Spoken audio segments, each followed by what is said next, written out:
All right, guys, we are live. What's going on, everybody? Thank you guys for checking out another podcast style video with my boy Skeeby. What's going on, my Howdy. dude? How are you? How are you today? I'm doing excellent. How about yourself? I'm doing well, bro. Thank you again. I know I said thank you 100 times, but I really do appreciate your time. I've been following you for quite some time, probably since like 1,000 followers. To see where you're at now is pretty cool, and I'm always tapped into the investing sphere of Instagram. So Thanks a lot. No, I appreciate it. It's a pleasure to be invited on to your stream and yap about a shiny cardboard. yap away, bro. It's gonna be a good one. So do you want to introduce like your content to people that are maybe a little unfamiliar? Okay. Well, I just talk about the Pokemon market, sometimes the One Piece market on a blue moon, maybe even the Magic market, but I just love cardboard of all shapes and sizes and genres, and I think it's just a lot of fun. And so I guess give a market perspective to that sort of realm, and try to give my perspectives and opinions when the number of a card or box goes up or down. Sick. Would you label yourself as more a collector or an investor?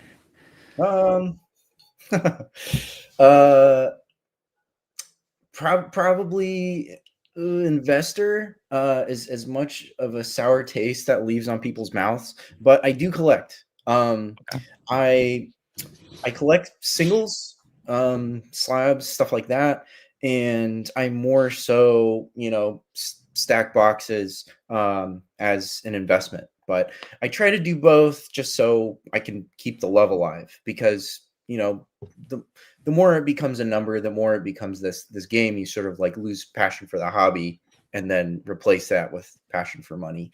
So Yeah, I don't know how people like can invest into something that they like not only like never had any sort of nostalgia for, but just like I don't yeah, it baffles me when people come into the space and they have no history with like Pokemon or One Piece. I'm like I don't get it, but maybe that's the key to not feeling some type of like emotional connection, because I really love every single box, even though they're investments for me as well.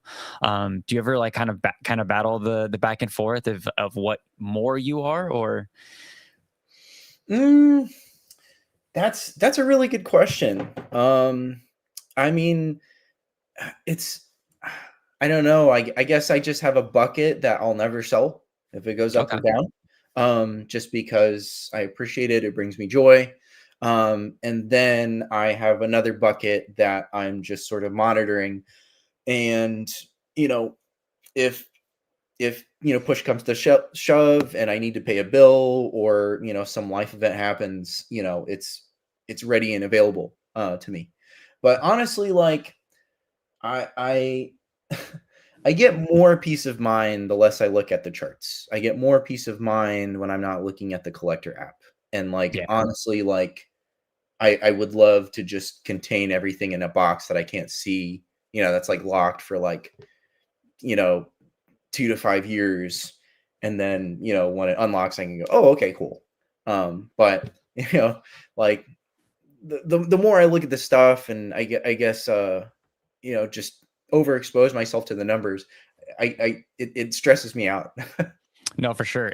Would you, if someone came into like, or maybe asked you like, can you give me a tip for investing? Would you say, because you just said 2.5 years, was that normally your like, would you give someone that type of advice, like can normally hold for at least 2 years? Is that like a sweet spot for you? Oh, that's another good question. I mean, honestly, it's just a that's a baseline. I mean, I would say hold as long as possible until you need the money. I mean, I know that's not feasible, but if you have the time and you can afford it, like honestly, it's just, treat it as a time capsule, treat it as a historic relic. Sure. And then, when the time comes, you can open your treasure and, help yourself out, help your family out, help whatever. And that's kind of the way I see it. but I'm the, diamond hands never sell club. If Yeah, I battle with like the time frame. I always tell people at least 2 years, but it seems like now in today's climate, like the people can't even hold for like 6 months. Like I don't know if it's the TikTok brains now trying to just if it can't do 2x in a few months, people seem to like just kick it to the curb. It's kind of it's kind of sad that the hobby is as inflated as it is, and how I always this for a better choice of words, I feel like Pokemon's being, and just cardboard in general, is kind of just being pimped out. That's a terrible choice of words, but it's like if people can't make a quick buck off of it, they just become so uninterested. And we kind of seen the same with like just these past couple Pokemon sets. Are you where do you see the future of Pokemon like in the short term? Have you have any takes on that on Instagram? Um, I haven't really spoken about what's up ahead, but I really like the Mega Era. From what I've seen, and I don't have the list in front of me, but from what I've seen of the schedule, um, it's going to be stacked. Honestly, these special illustration rares are incredible. Like some of the best we've ever seen. Like the art direction that Pokemon currently has right now is really really good. It's not, you know, like they're taking it seriously. Like they're saying, okay, our consumers see this as art, so let's give them art. And I mean, I'm talking about, the Charizard SAR, the Gengar SAR, and you know, we're just 3 sets in. Yeah, And there's a lot up ahead, a lot in the pipeline, and I'm very optimistic. I mean, more so about what Pokemon is going to make and craft, rather than like, oh, we're gonna make so much money, because it's just the money's here, the money's there, but like cards just they're really exciting. Like, even if I don't own the Gengar, even if I don't own the Charizard, I can look at this picture and say like holy shit, these people, did an amazing job. They came together, they made this beautiful product, and it deserves respect, it deserves, attention, and because there's a market, it deserves money, right? yeah. It's kind of hard to be bearish on Pokemon right now, right? Oh It's yeah. just there's just, I mean, even One Piece. I've been collecting a few like, so I'm like really niche into One Piece. So I haven't bought any booster boxes. I'm majorly in like just singles that I think look cool. I'm trying to not look and dive into the world of One Piece when it comes to like the market, because I don't want to I don't know. I just don't. I want it to just be fresh, kind of like ignorance is bliss. Like um, when I first started into Pokemon. But should we start talking about maybe some of the upcoming sets? I want to get your take on maybe Perfect Order, since we're talking about the future or the short term future. How do you feel about Perfect Order? I call perfect order perfect odor. Um, Perfect. because yeah, it stinks. But I mean, jokes aside, uh, I it's a cooler. So like, base set base set was a heater. Um, Phantasmal is a heater. Ascended, just, it's not even out yet. People are going nuts over it, and I think I think Perfect Order is very intentional by the Pokemon Company to cool everyone down. I think they're going to release other products with it that are popular. Like, I think they'll release Perfect Order with, more Ascended, um, more Destin, just more of their other lineup at the same time. And then, as everyone takes the time to sort of reflect on past good sets, Pokemon will drop some crazy fire on us. So Yeah, I think it's a very calculated move on their part to just cool off the market before they, get everyone to, take their credit cards out again. Yeah, I'm really liking the set. Obviously don't have it yet. I have 36 packs coming from my friend from Japan, so I'm really excited to open that on camera. But I don't think it's as bad as what people are saying. Yes, it's not. Yes, it's not what we had in the past, but I think for a cooldown set, I don't think it's that bad. I love the Megas Army. I grew up watching those like 80s Power Rangers style movies from Japan. So all the bad guys kind of look like Megas Army. I really enjoy that card. And I think that connecting Clefable and Clefairy arts are cool. I know it's not enough to get people excited, but I don't think it's that bad. But yeah, I totally agree with what you said. I think with the market needed a little bit of a cool off, but I mean, cool off to then what we're going straight into. What is it, Chaos Rising? We got the official ETB promo or ETB box art. How do you feel about the box art? Did you see it? I don't think I have. I'll have to look Oh, that up. let me pull that up then. Chaos Rising ETB. Let me pull this up. 1 second, guys. I saw it on Twitter. Where the hell is it? Chaos Rising. Was it on Pokey Beach? Sorry, guys. PokeyBeach.com. Maybe it was on Twitter. Oh my gosh. Of course I can't find it. All right. Well, never mind. I think, is it the one with Greninja on it? Yeah. Yeah. Okay. Yeah, I just Google image search. That's really sick. It's got like it's almost got like an early 90s vibe. I like that. I like that a lot. Let me see. Oh, I can pull it up right here. I found it. Share screen.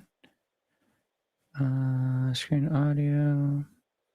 Oh no, because I just like got like a brand new computer. My computer just like it took a complete crap on me like a few days ago. So okay, so never mind, guys. I can't share the screen.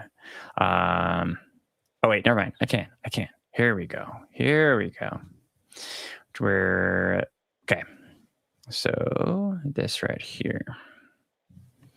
Yeah, I love it. Yeah, it reminds me. What's that like cup design with the pink and blue? Do you know what I'm talking about? Oh, like from the bowling alley.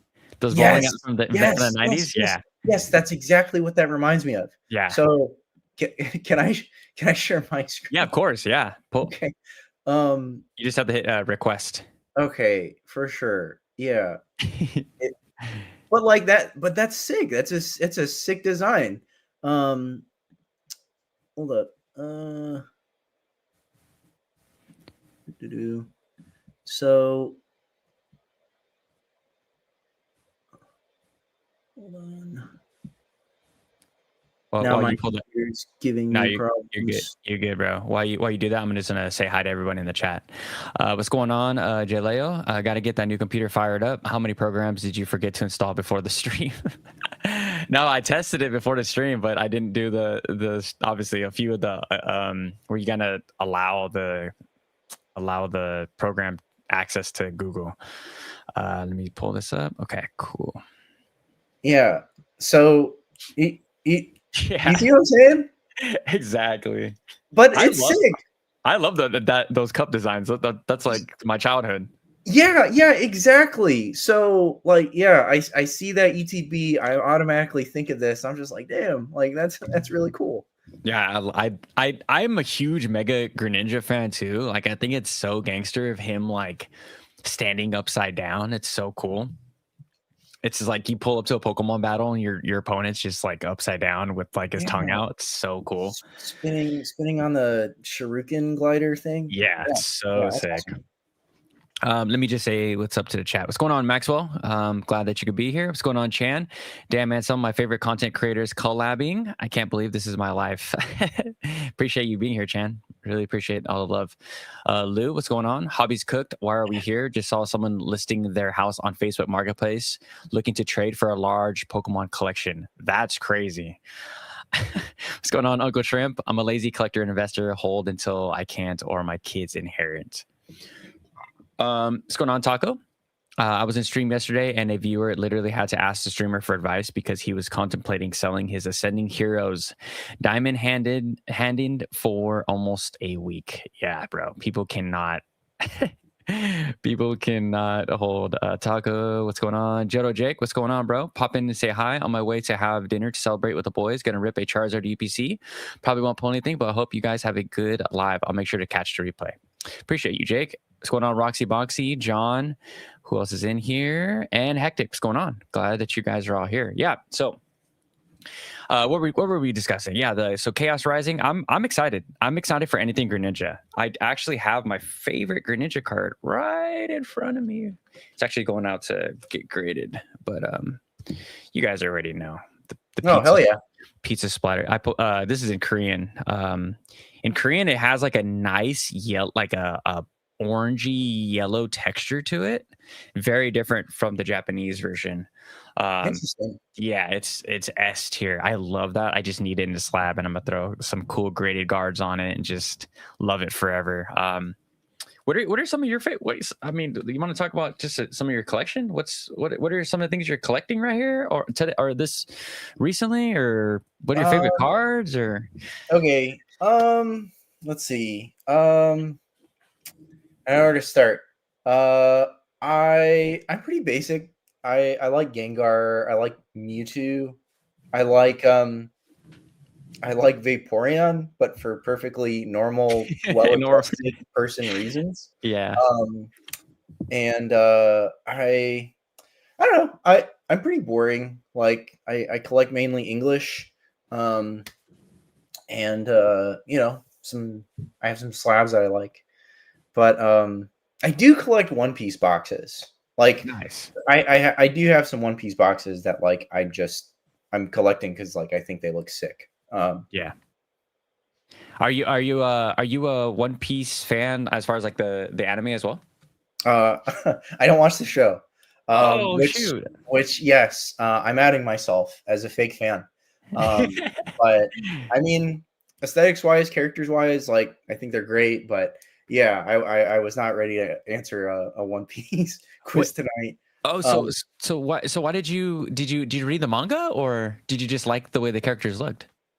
I mean, uh, I thought the characters are cool. I thought, just like the world of One Piece is cool. Like I liked that it was the culture. Mm-hmm. And so I got into it. I got into it because I have a like Alpha Investments like Rudy Patreon Oh, nice. subscription, Yeah. and he did a PRB01 box drop, and I thought these cards look amazing. Like this is a really cool set, and then that was my like first taste of it. Yeah. Then that was it. Then you're in. Cool. Yeah, I thought I didn't mean to put you on the spot. I didn't want to like ask you for a One Piece like questionnaire, but yeah, I'm a huge One Piece fan. I just wanted to nerd out for for a quick second, For but sure. yeah, I do want to start hopping into some One Piece investing as well, because the booster boxes are just they're going absolutely insane right now. How do you what is there any predictions you can give me for the One Piece market in the short term with Bandai's kind of reprint with their history? I think it's cooling off. I definitely see the buying volume like reducing, like prices are coming down for bigger booster boxes, bigger slabs and stuff. And like I do think, and I mean like I'm a huge hypocrite for saying this, but I feel like a lot of people are like bought it like as like a quick flip kind of thing, and they didn't really know what they were buying. And Mm-hmm. so, per previous part of our discussion, people are just like can't move it, so they move it fast and they move it for cheap. Yeah. So I'm not going to say crashes, I mean, what people are saying is it's like going to find a new floor, right? So, I mean, honestly, like it's it was too hot. I still think it is too hot, but I definitely think there will be better opportunities to get some in the future. Okay. But yeah, I mean, they're they are expanding their printing, um, and I heard that. Well, I forgot the two distributors that were selling it, but previously there was only two American distributors that were like putting this out there. But Hmm. now there's going to be two more distributors, and Mm. so like with that, more people will get just more. So I mean, rumors, hearsay right now, but like with what Bandai has, like, and for how many people want it, they're definitely going to put out more, and this should have an effect on prices. Yeah. Whether it will be enough, because I mean, with what we're seeing with Pokemon, I mean, the crazy thing is that like Pokemon owns their printing facilities. Hmm. Like they don't need to get on a schedule. They don't need to share time with like other trading card games. But that is different for Bandai. They are like literally renting these facilities, sharing, like time and space with like other companies. And for that, it's not as intentional that their print runs are so short. It's just like, what can they do right now? Mm, Um, okay. yeah, Do but you think it's a valid argument when people always say like, oh, you should invest into One Piece, it's gonna pop just because of their past? I think that's a pretty silly argument, but what do you think? oh, so you shouldn't? You shouldn't, because especially buying right now, buying into hype. Everyone's like, you got to be really careful buying One Piece because of Bandai's printing history and what they've done to their past TCGs.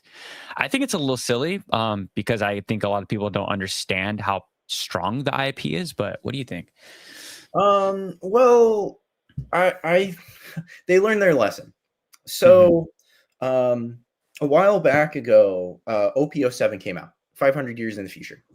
And so One Piece was building momentum up into that set that people loved, that people were excited about, and then they printed a ton.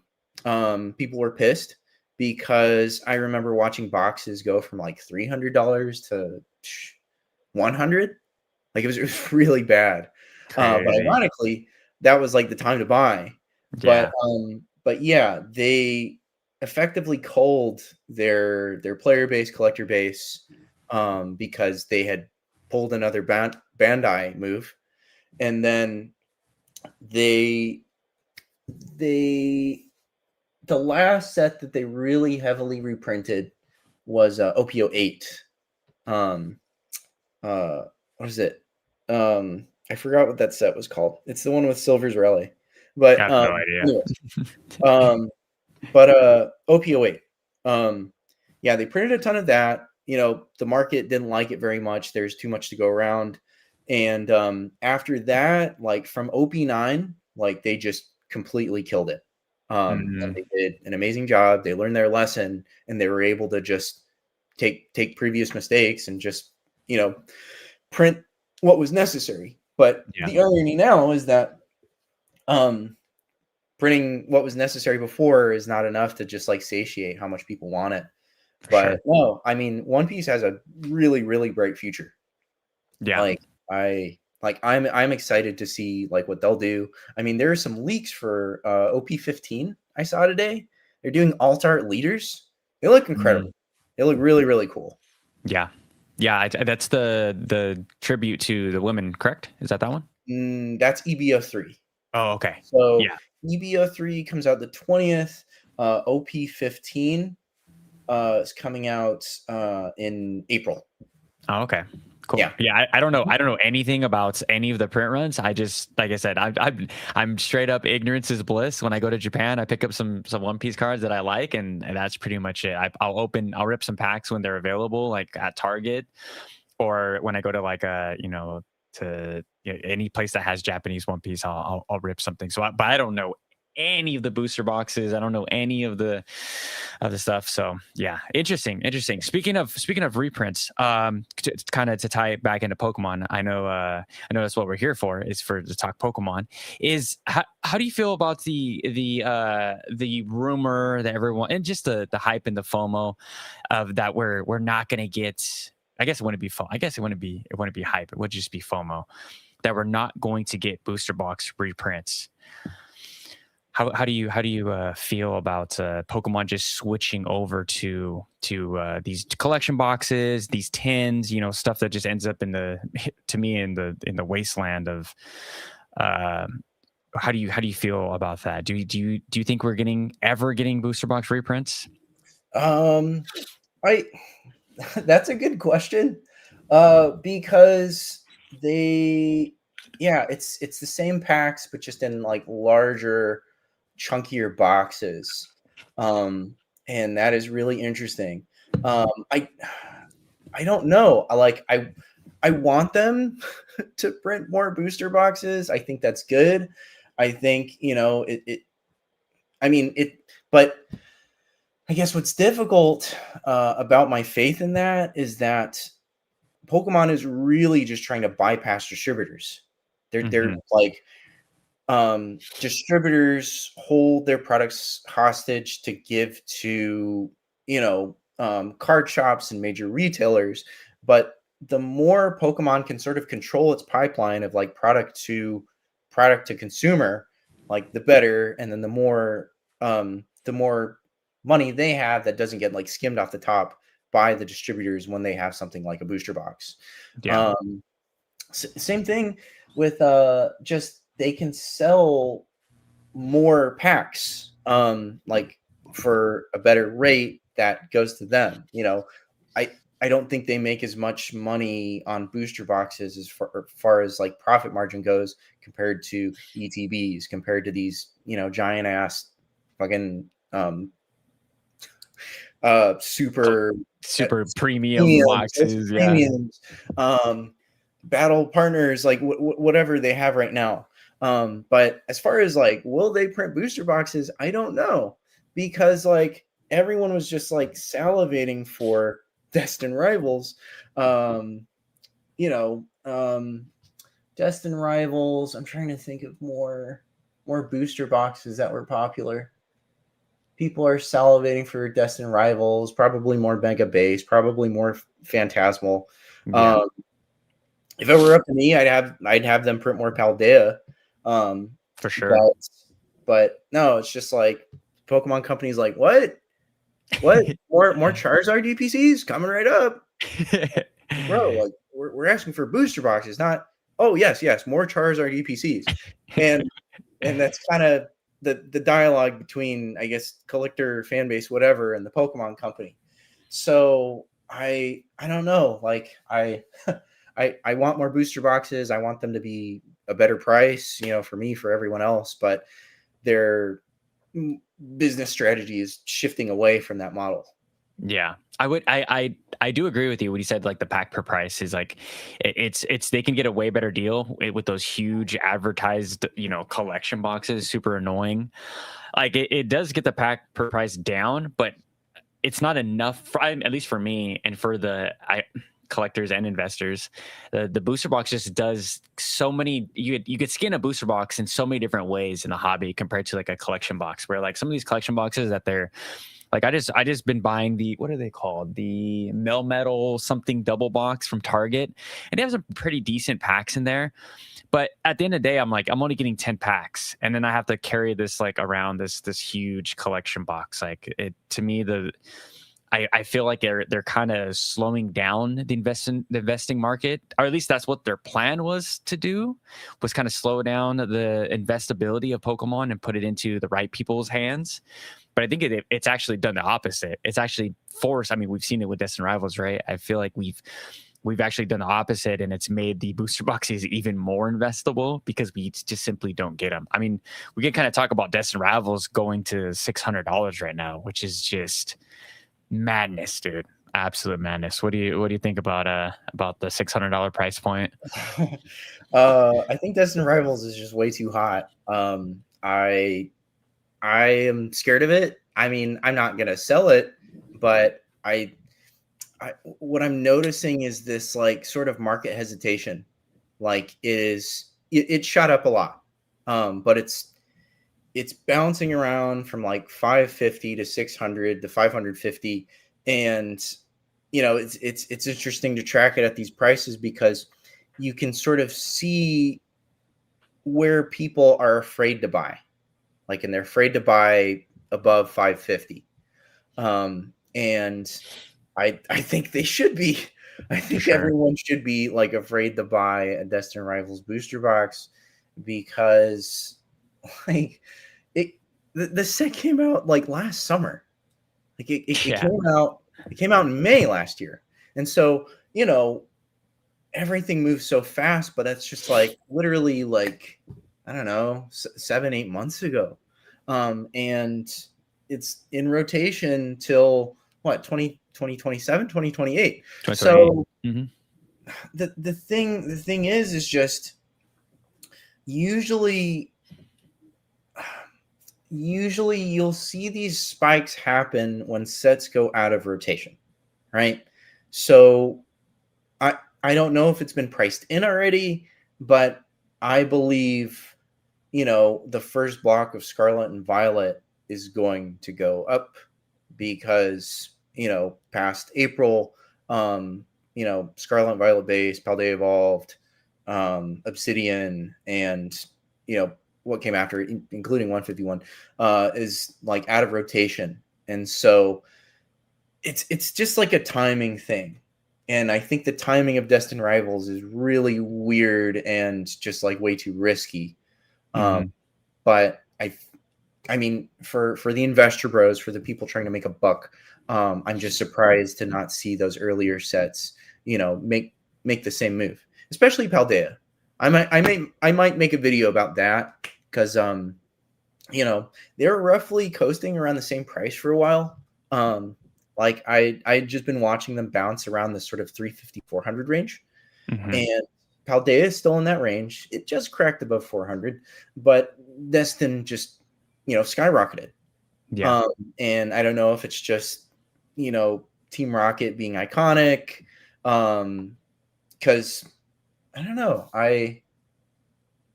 I'm really not sure, but I think it's overhyped. I think it's overbought, and I mean, like I said, I'm not selling it, but I would highly recommend people not buy it right now. Yeah, I was thinking the same thing from Paldea Evolved to Destined Rivals. They're both kind of going head to head. But I think once like the hype gets around the set or a set, especially Gen 1 hype with Giovanni and Mewtwo on the box, I think a lot of outside people that don't necessarily buy Pokemon, or are as invested as like say people like me and you are, once they get a grasp of how cool or how deep that like Gen 1 Team Rocket's nostalgia is, I think it's just completely over. I mean, we kind of saw it with 151. 151 sat at Costco's for months to and then to see where ETBs are now. And I kind of wanted to touch on what you said about the what did you say? You said this oh no, the so for me, when I look at boost or back in the day, right, Sword and Shield era, even early SV era, I felt like we had months to establish a position, right? I don't know what your strategy to investing is, but for me it's just dollar cost averaging, buying a box every paycheck. So when I in Sword and Shield, it felt like we had months to kind of establish where we want to put our dollars. Early SV, kind of the same thing, especially in the beginning, and then coming on the back end, it really started to feel like I had like 2 months before the boxes started to rise like really fast. Mhm. Now with Destined Rivals, I mean, I felt like I had no time.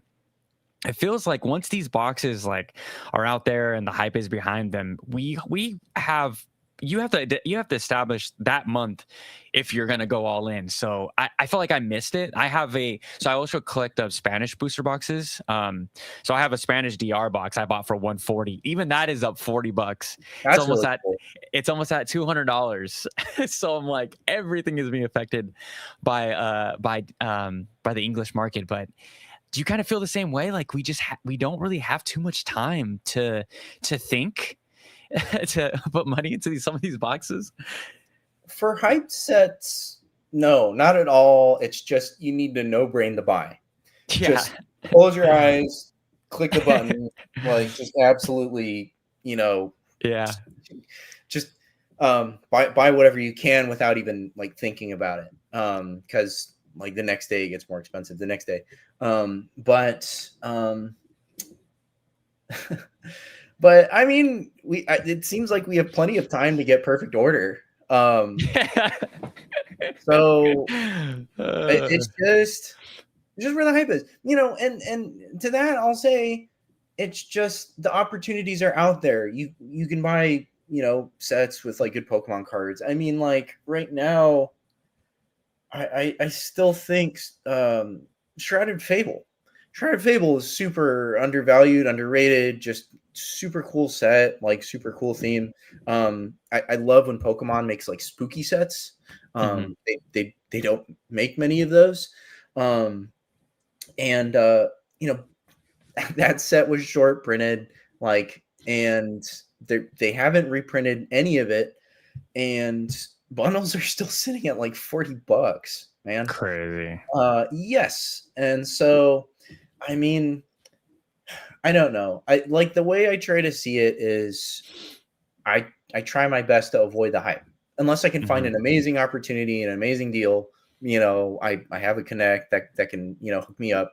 I try my best to just say like, okay, that's what everyone else is doing.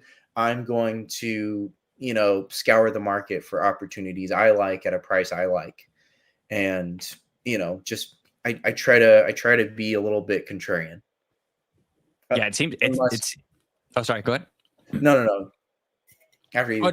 oh no, I was just saying, it just seems like those plays are like few and far between now, right? It's just it seems like everyone knows every single card and every single set and everything is everyone has a certain play behind a certain box, so it's to me it's like really tough. I mean, maybe that's why I started to dabble more in Japanese, because there's definitely more opportunities there, especially in like investing, that a Mhm. lot not a lot of Americans are looking into. But yeah, it's just tough, dude. Like I made a prediction, me and a friend on the live, like last summer, that or right before the summer, that it was going to end. This boom was going to be completely finished by this past summer, and boy was I wrong, man. It just seems like there's no slowing down this Pokemon market. I don't even think Perfect Order is going to slow it down.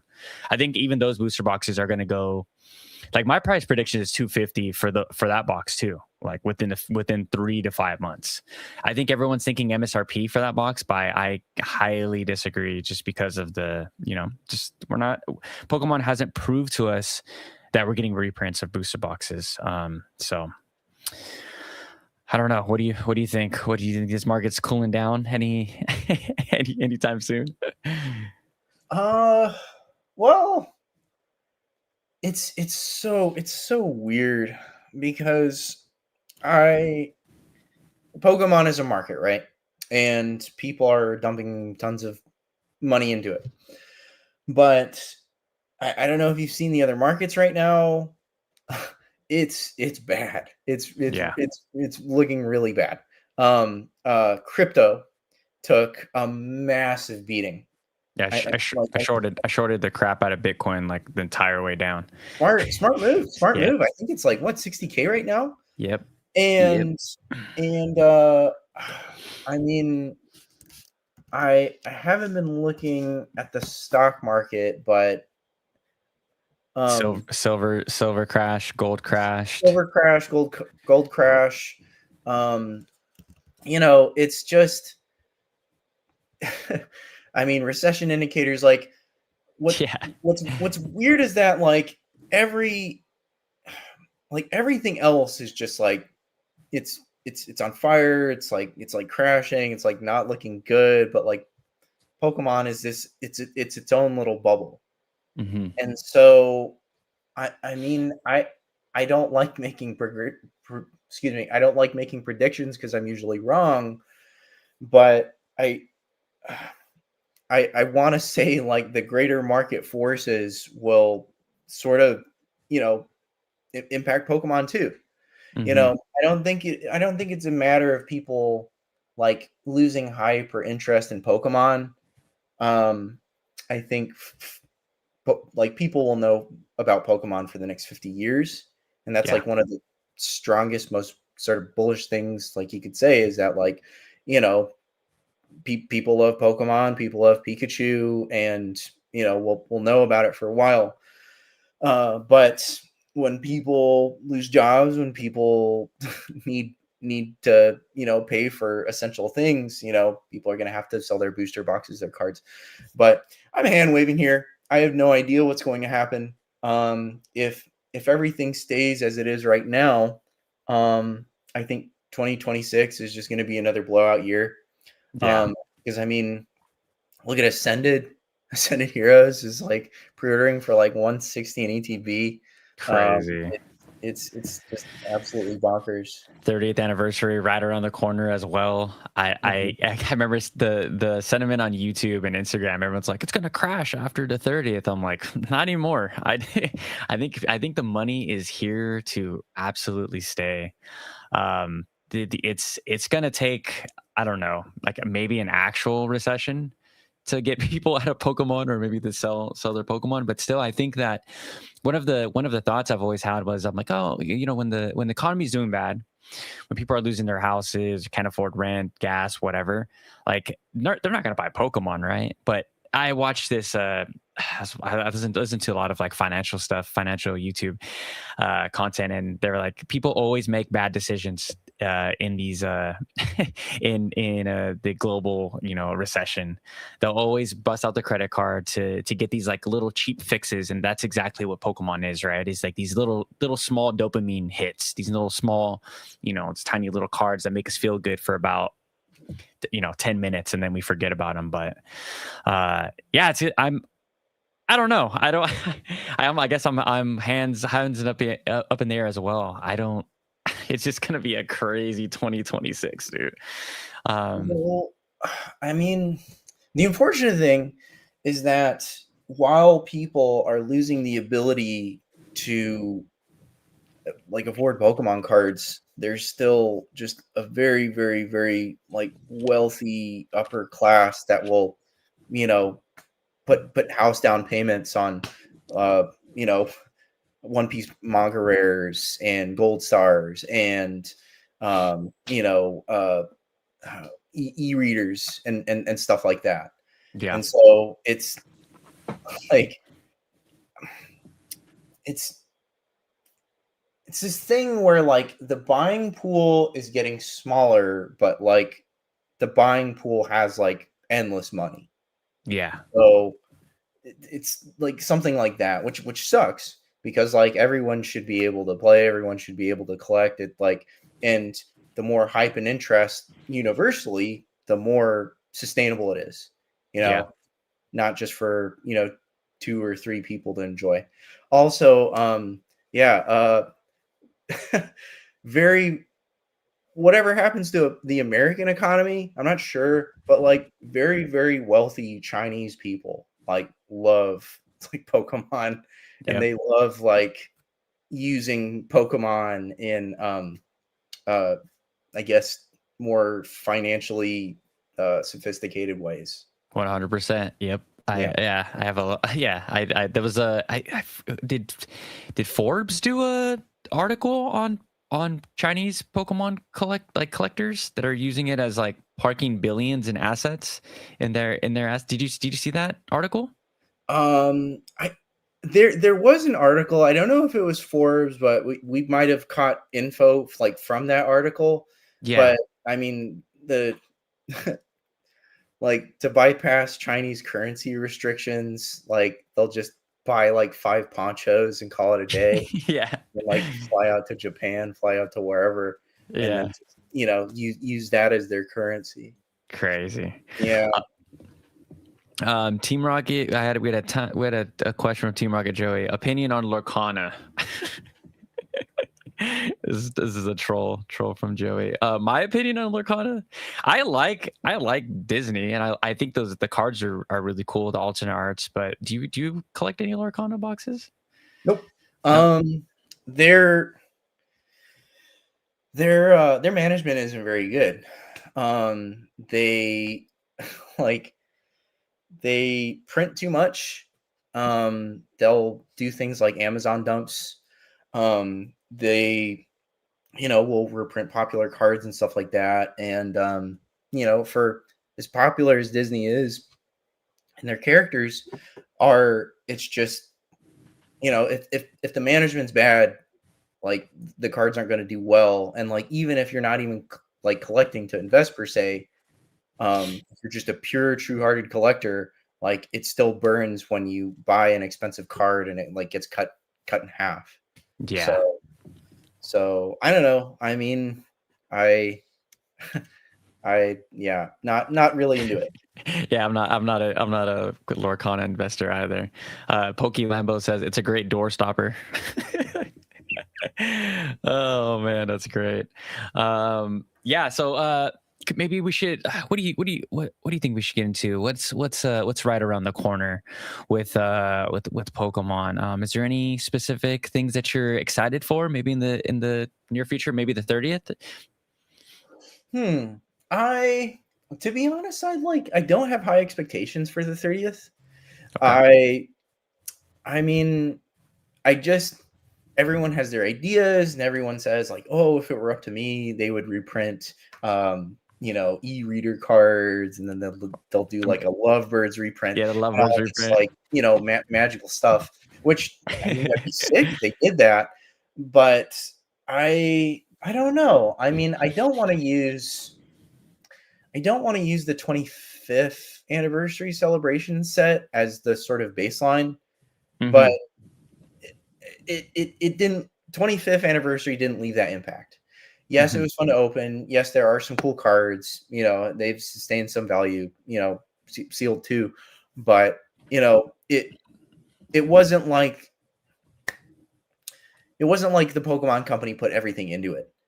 To Hmm. me, and I guess you could say they kind of did that with XY Evolutions too. Yeah. It was that in itself was like a celebration set. I think sorry, I'm going off on a tangent.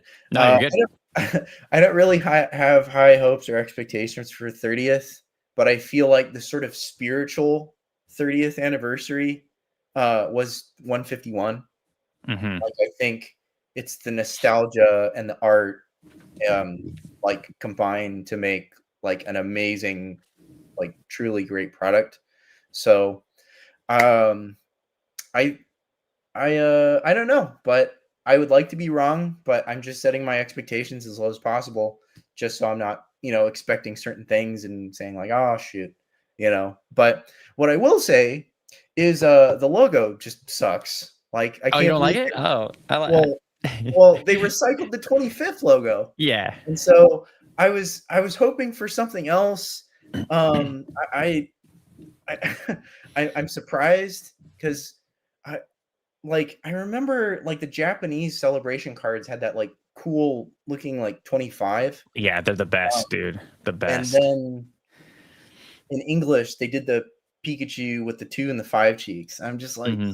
uh I and then all the merch is dropping with that like Pikachu with the 30 red cheeks and Yeah. I don't know. I'm not really into it that much. I think it's a little bit better, but yeah, I feel you, bro. Like the Japanese equivalent is just so much better. I can't wait to see what their version of it is. I there was I think it was fake. A couple friends, I think so Jodo Jake in a chat, he said it was fake. It was the Korean version was we had a Magikarp like flying through it. I think that was really cool, and I hope that they kind of do that for different languages. I hope that we get a little bit something different for maybe simplified Chinese, maybe for the Korean. I think that'd be really cool. But would it? What do you think? What do you think would happen? So we talked about the lovebirds maybe getting like a, people are all like speculating their their little takes. What do you think that would do to the Pokemon market if we did get a Lovebirds with the 30th anniversary stamp? Would you think people would lose faith or maybe some confidence in Pokemon if they did Uh, do something like that? no, no, honestly, I don't think it would really affect it at all. I think the Lovebirds reprint would be expensive, and I think the original Lovebirds would get even more expensive. Like I don't think it would do any damage because of course they'd stamp it, Hmm. like making it very clear which one's the reprint, which one's not. Um, and so the way like what I'm comparing this to is the PRB01 manga reprints. Hmm. So, you know, every set, well, I won't say every set, but sets leading up to PRB01 and One Piece like had the original manga rares. And so people were asking the same questions like, "Oh, like are are these manga rare reprints in PRB01, is that going to take prices? Like should everyone just sell? Like what's, like what are we going to do?" And it did exactly what I'm saying would happen like to the Latias. Like original mangas went up, PRB mangas went up, and like everyone was happy at the end of the Yeah. day. Because yeah, the the Lovebirds is an extremely rare and iconic card, and if you have one, you're like in this sort of elite club, and Yeah. so if you pull the Lovebirds reprint, that doesn't change the members of the club. They're still you know in that sphere, and everyone else can be happy that they have something that looks like it. You Yeah. know. I think it would be good if we got I know the Moonbrown is too new, but you never know. I think it'd be hilarious and I would love it. Maybe you kind of give it the same like cause or what is it, the McDonald's, the what they did with celebrations, the Gold Star Umbreon. Kind of give it Mhm. that same holographic, something like that, just to change it up a little bit, of course, with the stamp. But I think it would I would like it. I would like it if they actually did more reprints of top cards, of course, like Lovebirds. And even though people are like, oh, it's Sword and Shield, it's Sun and Moon, it's like right there. But who cares? We kind of we the when Celebrations did their reprint, it wasn't some of the cards that they reprinted weren't like, I understand what 10+ years in the past, so I guess you could make that argument. But I don't know. I also don't have high hopes for for the 30th. I'm kind of keeping my expectations low. Jodo Jake in the chat, he also said we will probably get 30th anniversary IRs and possibly SIRs. Those rarities didn't exist when Celebrations released. I heard a bunch of rumors of that as well. I think it would be so awesome if we got like at least the starters, with the more IR, maybe SIR. I'd love.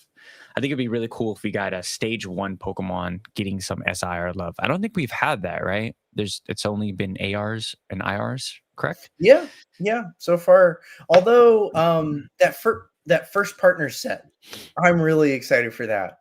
You know what I'm talking about? Which one? It's like a 3-pack little collection set, but there's a special pack inside that has illustration rares of the uh the starters of a generation of Pokemon. So Mm. like it'll be a special pack that has like a IR Bulbasaur, Squirtle, Oh, Charmander, and sick. then Yeah. yeah, the um Totodile, Cyndaquil, and gosh, I'm forgetting the name. Chikorita. And Chikorita, yeah. There we go. There we go. But yeah, those are gonna be sick. And but I guess a question for you is that if like what would be your top choice to reprint in the new Celebration set? Like what would you want to see the most? Would it be Lovebirds or something else? Oh, so I would love just anything Johto. Give me some Ampharos love. Give me some Chikorita love. Chikorita is my favorite. Um, Definitely do more Johto stuff because I'm just so sick and tired of Gen 1. But I would love if they just gave us a reprint of like the Moonbreon, the Lovebirds. Just for, I mean, me and you, since we're content creators, we would just absolutely eat like so much if those cards got reprinted, you know, as far as like we would have so much content to talk about for months. People would lose their minds. I love talking about the panic in this in this hobby. It's just it's too comical. That's pretty much what I would be at. But of course, I think we're going to see SARs and IRs. But I I don't know. I feel like in the whole Scarlet and Violet era, we got so many like cool, unique IRs that of a Pokemon that never really got any love. You know, so I don't know. I feel pretty complete right now, but I would love some Johto stuff. I made the prediction for Generation 10. I'm like, I hope they do some type of like tag team stuff of just like maybe like older Pokemon, like maybe like Fuecoco and Charmander, you know. So give us like Gen 9, Gen 1, and just like go down from there. I think there's so much, and then you can make them, you know, SIRs. You can make them. There's so much. There's so many cool things that Pokemon can do now with all the amazing art. So I think maybe 30th could be. I don't know. I'm with you. I'm getting my hopes are really low. So I'm just trying to like, and then I don't know. Someone said in the Pokey Lambo said in the chat, he said the 30th merch looks so bad. I'm worried about the set. Yeah, the merch looked terrible.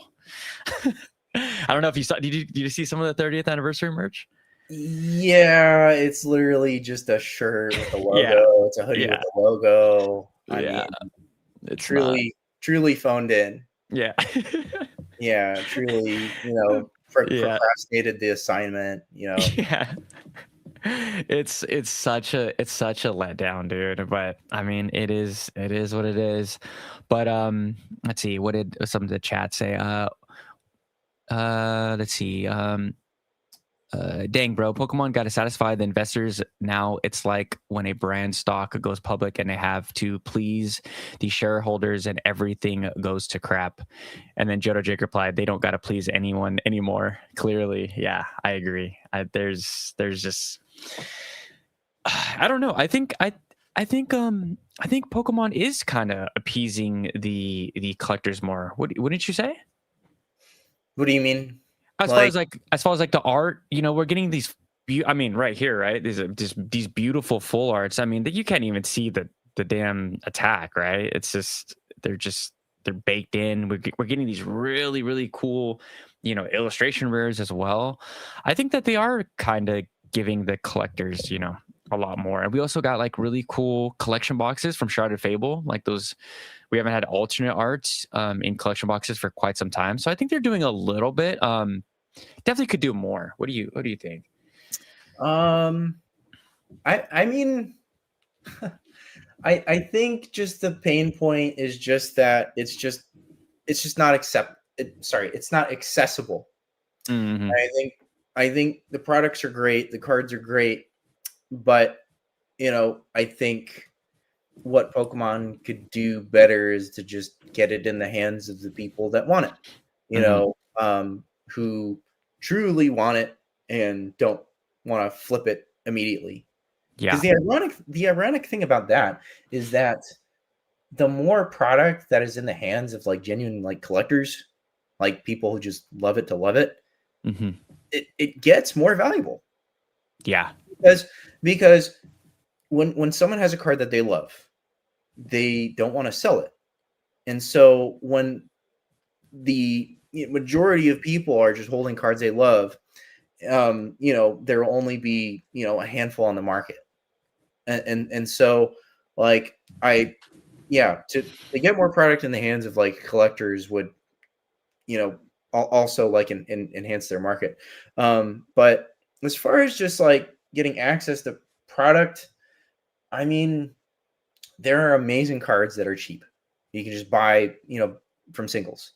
Yes, I Mm-hmm. mean, like it sucks to not have the opportunity to rip packs, but just exchange that for the certainty of getting the hit, you Yeah. know, and the feeling of opening packs. They're even giving to people for free in the TCG Pocket app, and Yeah. I mean, it's not the same, obviously, but they are. they're trying to give give that scratch to people with the itch. Hmm. Um, and then ironically, like so many people from TCG Pocket, like, loved it so much that they're just like, oh man, I got to try the real thing. And then that was Exactly. like one of the igniters of the market.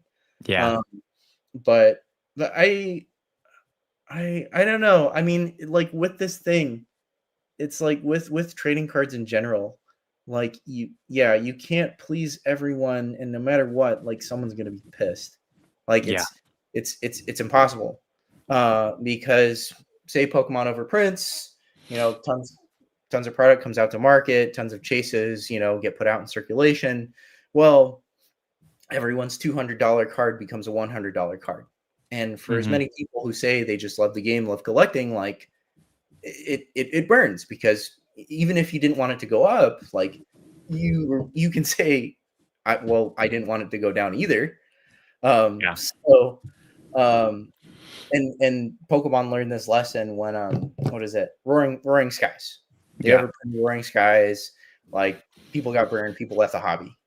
Hmm. Um, so but when you appease the investor bros too much, then like no one can get it. Everyone is really frustrated, and then they move on to other card games. Yeah.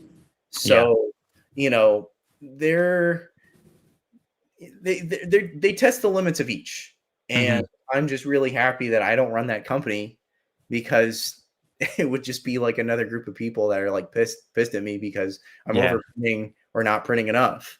Yeah. Um, so what they're doing right now, I do think they could be doing better, but I think they're doing a pretty good job, like as it is, as far as like managing their company and keeping as many people happy as they possibly can. Yeah. I know that you've probably been asked this question a million times, but like how would you fix that? I know there's a lot of people that just say, print more. My thoughts is they need to invest more money into like cybersecurity and preventing all these bots. I think that's the number one problem in to get product into the right people's hands. I mean, people go on Costco, Walmart, Target, and they're checking out of carts with 12 UPCs, 10 booster boxes, getting through. And people flaunt it on all social media. I think that's the real problem. But what do you think? What do you think the solution? In a perfect world, this is very ideal. But I I don't think it's a problem with Pokemon itself. It's a problem with how it's handed out. Because like, stores need to keep their product behind the checkout line and say, okay, one per person, two per person. You know, um, I think vending machines were like a good idea in like theory, but Yeah. like have been just terribly executed, because like people literally camp at them and like are breaking the machines and glitching them out and stuff. Um, but I would say, well, and then too, like product gets backdoored all the time. So, Exactly. the booster boxers are supposed to go to distro. Someone in distro wants to make a little bit of money, so he under the tables like a bunch to his whatnot streamer friends. And then Hmm. they're selling, like packs of Ascended for like $30 or whatever. Hmm. So if everyone's behaving, like Yeah. like people could get their hands on shit. And also, with everyone behaving, because people get greedy, people are skimming as much as they can off the top. If Pokemon didn't do this queue thing, and it's just you put your email address into the lottery, and Hmm. then you don't have to wait for 4 hours to get botted. You just get an email, or you don't get an email that says, congratulations, you got product. And it saves people time, and the hassle, and the refreshing, and all just that bullshit. And then I had one more idea, but yeah, for stores like Target and Best Buy to do that as well. It's just it's just like bad actors. It's bad actors in the system. Yeah. And for as many great things we have and things that are worth money, you have people down the chain from the manufacturer to retailer that are sneaking around and just just doing shady stuff with it. So yeah, and I don't want to frame this either as like, oh, scalper's bad, because it's just Yeah. it, A part of the how system. many Yeah. times do you need to say that? Yeah. But like really, it's just, well, the one enemy we have right here is just the guy on TikTok with a cart loaded up of 151 mini tins, and we can all point and say he's a terrible person, blah blah blah. But how did it get there? Who let him do that? Yeah. How did the Pokemon company enable their products to get slipped to just like one person? But that's a hard job. That's like another job I'm happy I don't have. Yeah. Is like, how do you hold all these people accountable to Yeah. say, like, I will play by fairness. I want everyone who wants one to have one, and then to Hmm. just not say no to free money when Yeah. the whatnot streamers knocking at your door and say, like, hey bro, like, I'll pay you this much, like, you don't even have to do anything, you don't have to. And there are all these back doors. Yeah. No, it's a very intricate and difficult situation. I like the way Japan does it for the most part. The lottery is awesome. One per household. I know some of my friends, they do like they'll register their wife, their kids, all that stuff. So you'll get multiple for the household. I think that's cool. And then I like I don't know if you saw what they do, little quizzes on like release day. So if like you want a One Piece box, okay, cool. You're gonna have to answer 5 One Piece questions. Oh, you I'd like lose. yeah. I wouldn't get that box. You would get the box. Oh yeah. You like Mewtwo? Give me. I'm gonna ask you 5 Mewtwo questions. I think it's really cool, really interesting, but it just shows how light years ahead Japan is, from us American barbarians, where we just it's just it's just madness over here. I think it's interesting from a cultural perspective because, like, in Japan, they value their community, like, Yeah. and they recognize the people that live in Japan as like a community, and they genuinely, without irony, without like bullshit, they just say, everyone is going to get some, or like we're going to work together to ensure like we play by the rules. And I think in the West, it's just the opposite. It's just like, Yeah. I'm gonna get mine, okay? Yeah. Like community community, like I'm taking that 30 TB from this toddler, or whatever, you know.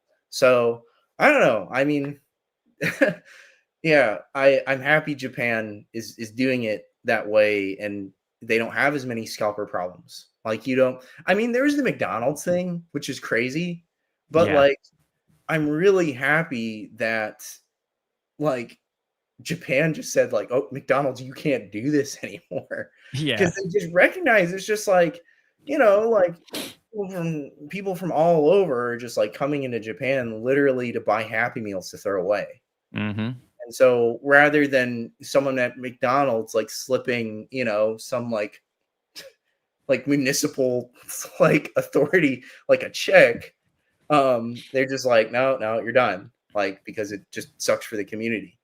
Yeah. And, besides that, I can't think of, you know, any other events in Japan that have involved like tons of scalpers or scalping. But, perhaps I'm ignorant. Maybe they're out there and, I'm just watching, the American feed. But, Yeah.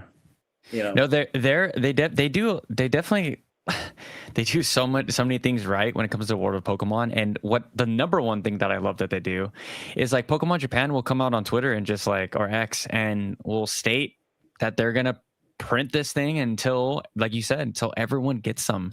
Like they've done an excellent job right now with Mega Dream. Mega Dream, you can pretty much still go get your 3 to 5 packs at the convenience stores, at your Pokemon centers. Like they are printing those sets literally into the ground and making sure that people get them. I mean, even like if you check, let's just say Best and Rivals booster or Glory of Team Rocket booster box, and it's the box price will eventually get to a certain level here in the States, and then it's just there. Like they don't really go up or down, especially on the ultra modern product. As for the English sets, I mean, it can be up 30% tomorrow, it can be down 15% next week, or it can be up 200% next month.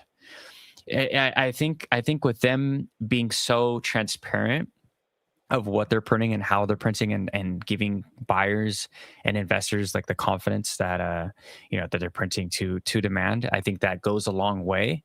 Something that I think Pokemon International should take notes on. But just like you said, it's just the capitalistic mentality to TPCI, where they're very not they're the opposite, right? They're non they don't tell us anything of how much they're printing, if they are printing. It's gone so bad that when I know you probably remember they made the statement for printing prismatic evolutions, like, oh, we understand prismatic evolutions is hard to attain and we're trying our best, and the first thing people said was like, it's all bullshit. Like, I don't believe this. I don't believe that they're trying. I think that they're just going to business as usual. I think when you do the same thing for for decades, people start to lose hope, really. But I guess rant over when it comes to the differences. There's just so many things that they can do better. But I agree with you as far as the queues as well. Like, why are we waiting in these little queues when we can just sign up for an email address just like every other big business and just get a confirmation if you got one or not? Like, lottery systems work. I don't know. Dude. It's a lot of stuff baffles me that what Pokemon does. Yeah, there's a lot of friction. Um, I I think they have made an effort to keep their drops from getting botted. But still, like they could work it out better. But I Yeah. guess like bigger picture, I mean it is interesting that like there's an English branch of Pokemon, and then there's a Japanese branch of Pokemon, and Yeah. like what do they have to agree on, and what are they allowed to do on their own? Because another thing that's like different in Japanese products is that you have the guaranteed hit rates, Mm-hmm. like because of gambling laws, like they have to put like a hit in a box. Yep. When for us, like you have to you have to have like someone spend like thousands of dollars to make like pull rates, and you see that little Little box, yeah. Canva, that little PowerPoint thing that says like, well, an SIR is like 1 in 200, but a specific SIR, and it's just like even that data, it's just like, well, you used 1,000 packs, 10,000 packs. Well, how many packs are even out there? It's just like Yeah. it's just such a small like frame that who knows, like maybe these 1,000 packs are hot, maybe these like 1,000 packs are dead. Yeah. But like even still, it's just like you like because we can't be sure of the actual hit rates, we have to have some like poor souls just like rip some like Sacrifice. I won't say poor souls, but just you have to have like outside people with an interest to just like do all the ripping, and we have to trust them too, because Yeah. um I don't think they'd have any reason to say like hit rates weren't what they actually got. But Henry, what I could do right now is I could just, you know, make a little Canva thing and say Yeah. like, oh, like actually the Mega Gengar is like 1 in 4,000 or something, and no one would check it. No one's gonna like Yeah. no one would open 4,000 packs to prove I'm wrong. Yeah. And I could just be like, oh, check it out, everybody. This changes everything. You know, so Yeah. I don't know. I mean, the data of it is what I'm like really interested in, and things like that. Because like it works and then it doesn't, and then truly like we all just have to trust. You know. Yeah, it's such a terrible system when you frame it like that. I was like, yeah, we don't really question it, right? We see that the pull rates come up and we say, okay, that's about what the previous set was, and then we just thumbs up. It's everything's Yeah, good. yeah, we share it, we like it, We we're share like, it. We "Hey, like. everybody, like, this is it," you It's know? so terrible. Pokey Lambo in the chat says, "Doesn't Japan rip the seals too?" Yeah, they do. A lot of the times they do, and they'll give you a discount as well. That's another thing that I would love for Pokemon Pokemon International to do. I think that would really Americans would just freak the hell out. They would not enjoy that whatsoever. I know the Bandai store, correct, is like doing some stuff similar.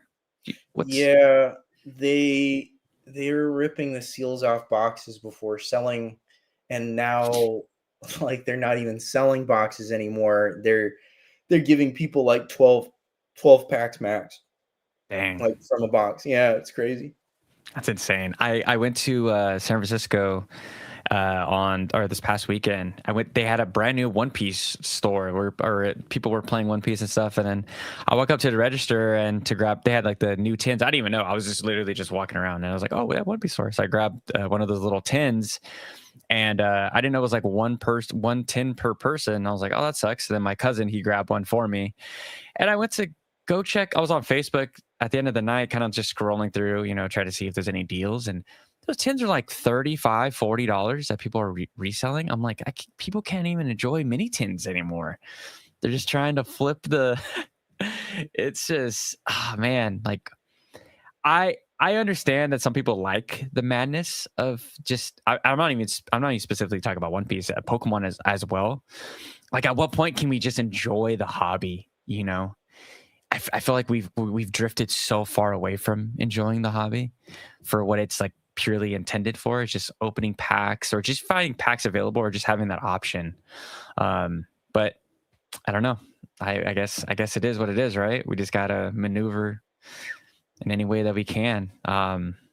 What's your kind of takes on that? Uh, I mean, it's a cultural symptom, you know? I mean, every everyone is, um, trying to make their buck. And everyone is trying to gamble, and everyone is, I don't know, just very myopic. They think very quickly. And just I do think, it's just there's just a reseller culture everywhere, you know. Yeah. Like, people used to say, oh, it's like the sneaker bros, the sneaker bros moved, like, to Pokemon, and now they're Poke Bros, or the crypto bros moved from, like, crypto to Pokemon. And so there's just, there's just like bros everywhere.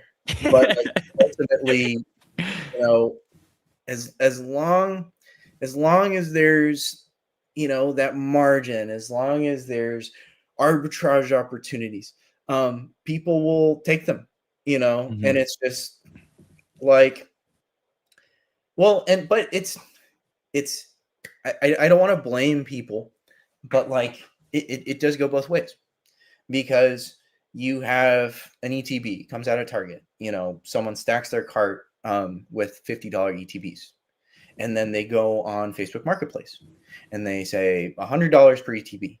Like, people voluntarily buy them. Like, Mhm. and like, the people buying them, because they didn't, they weren't at this Target at the right place at the right time. They create the market, and then they, oil this flame that people hate so much. So that's why you're probably getting comments, and I get comments, like, every day, that say, you need to stop buying Ascended Heroes at $150, and we all could band together. And Yeah. everyone just fades it. Yeah. And because people are just like, oh, hell no, like, I can afford it. I'm going to buy it. And so enough people do this to create that market, and to create these scalpers, and to create these arbitrage opportunities, and all these things. It's just, when people want something, they'll pay for it, and then this has created all these, bad actors. This Yeah. has created the scalper that we hate. Yeah. It's like, it's us. It's because we spent so much money to pull a Charizard. Is Yeah. that, but, not to say, like, oh, we're, like, it's all our fault. but because people are doing dumb shit like in like Best Buys and Targets and whatever's.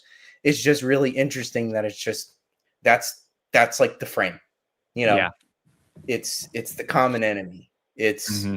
you know like, and it's very like simple and one-sided and very easy. And so it's just, you know, every day, new rage bait content, someone just, punching a vending machine until like all the booster boxes come out. Like, Yeah. oh, he found a new hack, he found a new glitch, while there's Hmm. just like a whole like kindergarten class behind him crying. Uh, and then and then you have the content creators like us that are like, bro, can you believe this guy? Like, punch the machine, punch the kindergartners. This guy sucks. And then, and then we say, oh, we're all angry, and then we go on and we go about our days. But like it's just a bigger picture. So I I don't know. It's just like I try to move the magnifying glass back, because like, yeah, like it's like a symptom of society, like money capitalism, but it's like a deeper symptom in ourselves to say like, oh, like I really want this Charizard card. I will pay $1,000 for it. I will pay Hmm. 2,000 for someone on Whatnot to open it for me. I will, XYZ here. And so I don't know. I mean, it's just it is a challenge. Like these things all come together. They make us angry. They make us confused. They make us, like upset. But I mean, I I don't know. I When I get too lost in the sauce, I just try to take a step back and like look at my binder and just go like, bro, these are sick.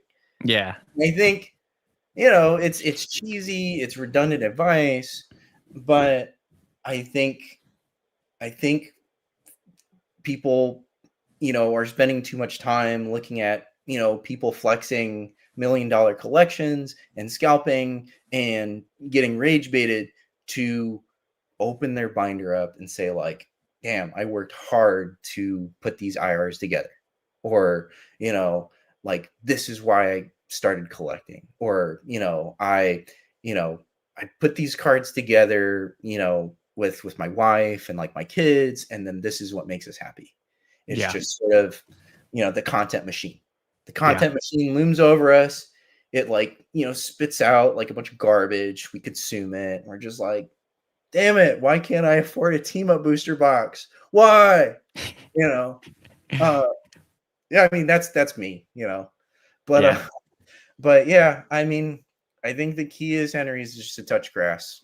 I think we should, I think, because it's hard to express gratitude, especially when just like all this just crap and garbage and negative experience is just filling our ears and our eyes. Yeah, I 100% agree, bro. I think I think what it is like, you stated the just the like the hustle culture and the everyone's trying to flip everything and make a buck. I think especially when the economy is as bad as it is, there's no jobs, everyone's feeling that pressure. They try to do these side hustles, and the side hustles most likely deter. I mean, they kind of drip into the scalping. So it's definitely a problem. I came up with this. I was on a stream, and I said people need to go outside and just like touch a card. They need to like go feel the cardboard in their hand and just kind of like you said with like touch. Go touch grass and go enjoy your collection. Same thing. Like just go out, feel some cardboard. Take it out of the sleeve. You guys don't have to protect every single card. Like actually enjoy the cards. There was a question right here from Team Rocket Joey. He says, should we trust content creators on their distro allocations? I'll let you go first on that one. Uh, well, why would they lie? I guess that would be my question. Um, I do think it's interesting though because it's taboo. Like you're not like if you have a distro account, you're not allowed to talk about it because um your other distros get pissed. And then they get pissed at you because if you got a lot, um uh the other people that get cards from that distro will think like, why the hell did he get all the cards? Hmm. I've been raising my spend up and I've been getting all this other product. So I think the fact that they talk about it in general is just kind of weird because Same. they sign contracts like NDAs that say like you're not allowed to say, like what we give you or it's I don't know. I shouldn't say that because a box arrives from someone with a distributor account and then they can say, well, we got 12 boxes. Hmm. So I don't know. I don't know why they'd lie, but at the same time, it's like because I remember Pokey NE got like in trouble or something Yeah. because I think he said his numbers and then other accounts got jealous and then other things happened with him. But I don't know. I mean, there's just a lot we can't see, and that makes it fun or it makes it scary. But because like another thought I have is that people at the Pokemon company just have to be holding product back. They have to. Like, Hmm. I imagine this like, high rise office, in Japan or New York or whatever, with every single booster box ever made. And I mean, just as a display, just as a celebration of what they have, but like, tinfoil hat, like how much, because they know they're creating value, how much are they stockpiling for themselves that is like Hmm. locked in the wall? Not saying they dump it, but I'm just thinking like, you know, and that's like one of my favorite questions is just how much product is really out there Yeah. because, you know, you watch Rudy from Alpha Investments and he's in this giant cardboard Thunderdome, whatever it is that he's built, it's like Yeah. boxes are just falling on his head and he's just like, taps the cardboard. And you're thinking like, well, is this reality? Like how many people have a situation like this? How many closets are filled with booster boxes? How many, you know, um people are just like sitting on this stuff? Like is it a lot, is it a little? Because if we truly had the numbers out there, it would change how people interacted. It would change how people bought. You know, say say hypothetically, thought experiment, I told you, oh, I found a guy, I took pictures of his warehouse, and he has millions of Evolving Skies booster boxes. That Hmm. would that would, you know, slam the price down Yeah. of the booster boxes. So we have to feel out, we have to see how many people are selling on TCG Player, on eBay, other places, and just we're blind men in the elephant, saying like, well, I think it's a this, I think it's a that, I think it's, Yeah. and then, to Team Rocket Joey is just, we can't really trust, but we have to use all the information we have to make the best decisions, Yeah. you know. And sometimes it's a lot, sometimes it's a little, sometimes it's just a vibe check. And then Yeah. you're just like, well, sounds good to me. I like to think of your tinfoil hat thought process as well. I remember I watched a live. It's one of the best lives like ever in the history of Pokemon YouTube. It's OKJ Love, Cool Trainer Ryan, Pokerev popped in, and Cool Trainer Ryan talked about. He's like, dude, I've literally seen like some people's warehouses full of X and Y, or black and white. And he's like, dude, you guys think that what is out on the market, or your friend's little collection is big? He's like, dude, I've literally seen warehouses of these booster boxes. So just like you said, like we actually don't know what's truly out there. And I think as the more investing content, obviously everyone's obsessed with Rudy. I love Rudy videos. They're S tier. I think people are going to try to shoot for that more. If that's what did it say? You shoot for the moon, you end up in the stars or whatever. I think a lot of people are taking that, that kind of advice like to heart, where their little collection is potentially going to be what a little slice of what Rudy has. But yeah, it's all interesting. Very, very yeah, I don't know. I don't know if how much Pokemon booster boxes are out there, or are going to be out there with all these like rip and ship stuff out there. It feels like Pokemon is being ripped at an alarming rate because of the rip and ships, but that's for whole nother discussion. Let's see, did we miss any questions before we head out? We're about at an hour and a half. Let's see. Let's see. Amount of Pokemon cards getting backdoored. Pokemon surprisingly outperforming everything. Yeah, we kind of talked about that earlier. Charles said Pokemon is surprisingly outperforming everything. Yeah, it's I mean, it only goes up, right? Yep. It's just it retraces a little bit, but for the most part, you zoom out enough, it only goes up. Kevin Clear says that's why people know there's more base jungle and fossil out there than late Watsy. I don't know about that one though. Everyone just thinks that there's. I mean, should we talk about that really quick before we go? I don't think there's as much as what we think. But any thoughts on Watsy era boxes? I don't. I can't comment. I mean that. I mean, like, hey, I won't say anything about that because I have no clue what I'm talking about.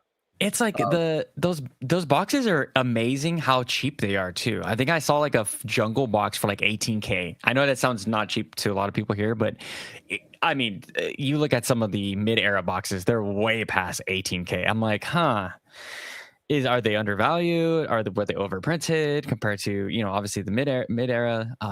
Yeah, it just doesn't. All that stuff, early stuff, just doesn't make any sense. John says investor bros don't sell. Scalpers only sell 2x the price. Together they fuse into a Super Saiyan guarding the sealed products. Yeah, absolutely.